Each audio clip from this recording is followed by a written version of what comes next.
আমার পিছে যে দেখতেছেন ওই যে ঠিক ওই সাইডে হচ্ছে কাপ্তাই জলবিদ্যুৎ কেন্দ্র। জাস্ট দেখেন পিছের ভিউটা।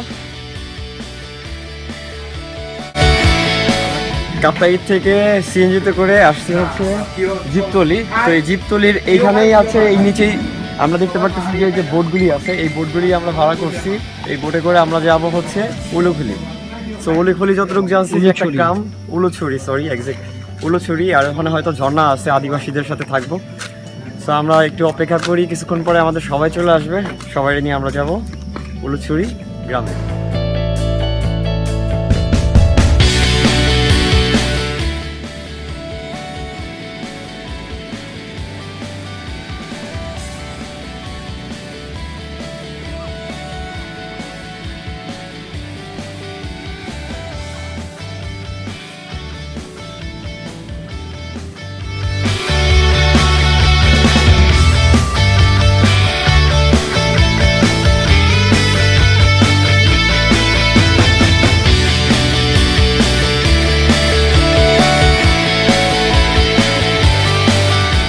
4 ঘন্টা ট্রলারে করে আসার পর কাপ্তাই লেকে তা আমরা যে গ্রামটাতে নামছিলাম সেটা হচ্ছে উলুছড়ি গ্রাম।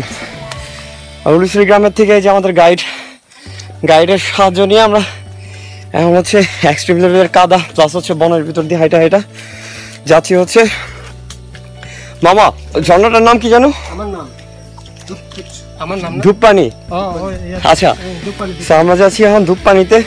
তো মামার মুখে যতটুকু শুনছি আমাদের গাইড মামার সাথে যে 2 ঘন্টা লাগবে যাইতে, প্রায় 3 ঘন্টা। বাট আজকে তো বৃষ্টি হয়েছে, দেখতেই পারতেছেন রাস্তার কি অবস্থা। আসলে এত এক্সট্রিম লেভেলের রুট পুরোপুরি ভিডিও করা পসিবল না, যতটুকু পারবো দেখাবো।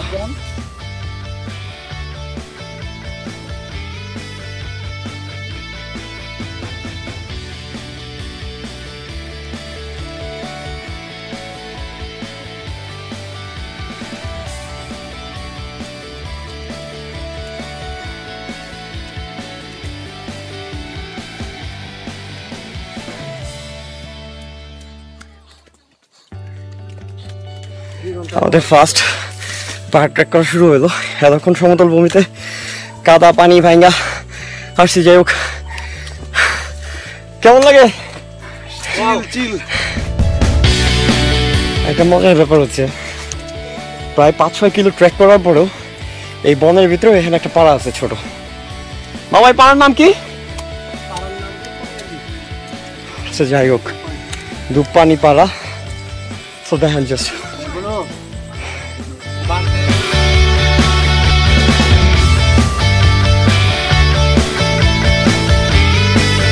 ঝর্ণার ধারা কিন্তু শুরু হয়ে গেছে অলরেডি।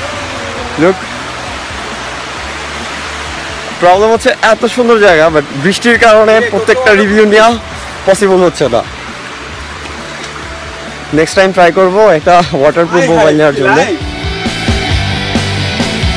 পাহাড়ের উপরেও একটা সুন্দর দোকান আছে, তো চাইলে এখান থেকে একটু রিফ্রেশমেন্ট নিয়ে নিতে পারেন, চা খাইতে পারেন, বিস্কিট খাইতে পারেন, আর পানিও পাবেন।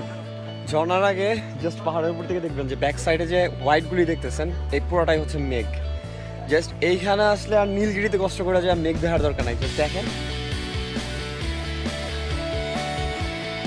ফাইনালি এতক্ষণ ট্র্যাক করার পর হয়ে যায় আমাদের ঝর্ণা।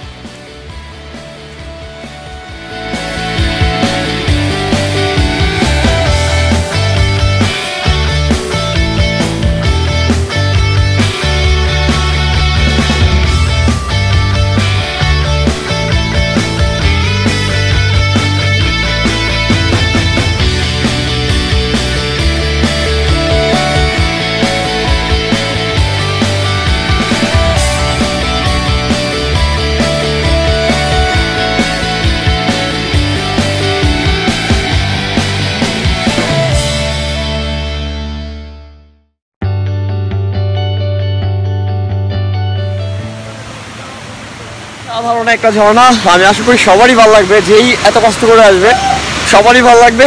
বাট একটা ব্যাপার, আসার সময় অবশ্যই সাবধানতা অবলম্বন করবেন।